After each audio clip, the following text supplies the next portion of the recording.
Hello, everyone. I am Professor Bois from the Communication Engineering Teaching and Research section at Wuzhou University, and welcome you to this mini lecture.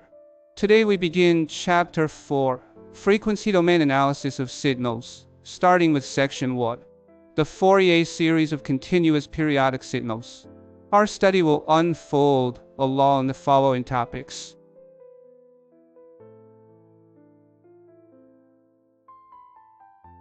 Let's look at the first topic, how to represent a continuous periodic signal using a Fourier series.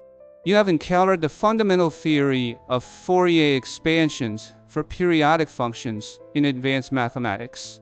In 1822, Fourier published his monograph, The Analytical Theory of Heat.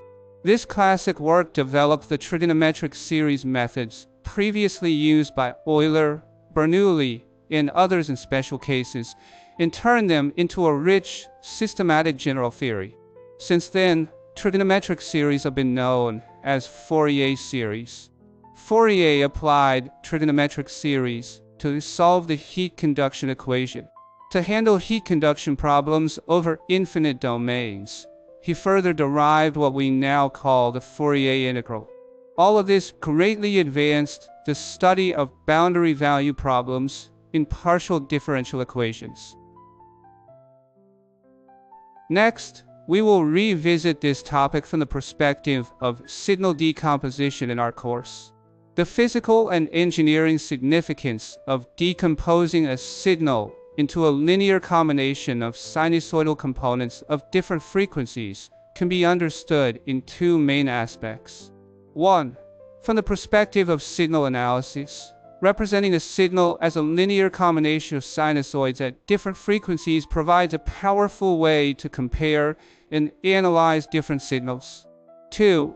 From the perspective of system analysis, if we already know the system's response to a single frequency sinusoidal input, then by the principle of superposition, we can easily determine the total response to multiple sinusoidal inputs of different frequencies.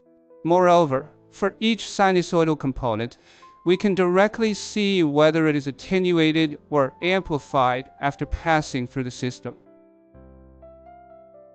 The second topic in today's lecture is the conditions under which a periodic signal could be expanded into a Fourier series. Not all periodic signals can be represented by a Fourier series. The expansion is subject to certain restrictions. These restrictions are known as the Dirichlet conditions, first proposed by mathematician Dirichlet in 1829, which rigorously define the mathematical requirements for the convergence of a Fourier series of a periodic signal. The main points are as follows. 1. The periodic signal f of t must be absolutely integrable over one period. This is a sufficient but not necessary condition for f of t to be expanded into a Fourier series. 2.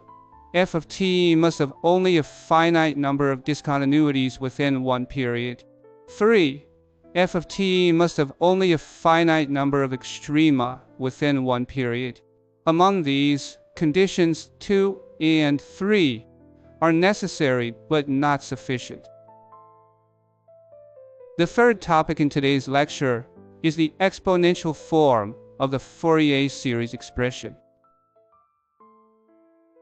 A continuous time periodic signal can be represented by the exponential Fourier series in the following two formulas. Here, n is an integer, t is the fundamental period of the signal, omega 0 is called the fundamental frequency, and Cn are the Fourier coefficients. The physical meaning of the first formula is that a periodic signal f of t can be decomposed into a sum of complex exponential signals at different frequencies. The second formula shows how to compute the expansion coefficients Cn by integrating f of t. When n equals plus or minus 1, the corresponding terms are called the fundamental components of the signal. When n equals plus or minus 2, they're called the second harmonic components, and so on. In general, when n equals plus or minus n, They are called the nth harmonic components of the signal. One important point to keep in mind is that f of t and Cn have a one-to-one correspondence. F of t represents the signal in the time domain. Cn represents the signal in the frequency domain, usually referred to as the spectrum of f of t. The fourth topic in today's lecture is the trigonometric form of the Fourier series for real signals. When f of t is a real signal, Cn equals the complex conjugate of C negative n. This result can be proved directly from the expression for Cn we discussed earlier. Using this property, the exponential Fourier series can be rewritten in the following form. For convenience in calculation and notation, let the real part of Cn be 1/2 of An, and the imaginary part of Cn be negative 1/2 of Bn. Since C0 is real, it follows that B0 equals 0, and thus C0 equals 1/2 of A0. By applying Euler's formula together with the conjugate property of complex numbers, we can further simplify f of t and obtain the trigonometric form of the Fourier series, as shown in the expression below. In this formulation, the coefficients a0, an, and bn are each computed by integrating f of t over one period, according to the formulas indicated. Note here that n takes positive integers only. On the basis of the trigonometric form, we can reorganize the expression once more and obtain another useful representation of f of t, where 1/2 of a0 is referred to as the DC component of the signal. Phi n is called the initial phase of the nth harmonic component of a signal, or the phase angle of Cn. The fifth topic in today's lecture is the Fourier series expansion of a periodic rectangular pulse signal. As shown in the figure, the periodic rectangular pulse signal is characterized by three parameters: the pulse amplitude A, the pulse width tau, and the period t. Since this periodic signal f of t clearly satisfies the three Dirichlet conditions, its Fourier series expansion is guaranteed to exist. The explicit expansion can be written as follows.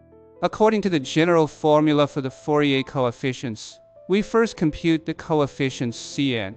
The result is conveniently expressed using the sampling function.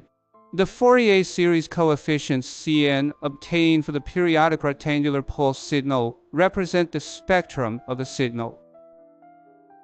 In the next lecture, we will discuss the spectral characteristics of this signal in more detail.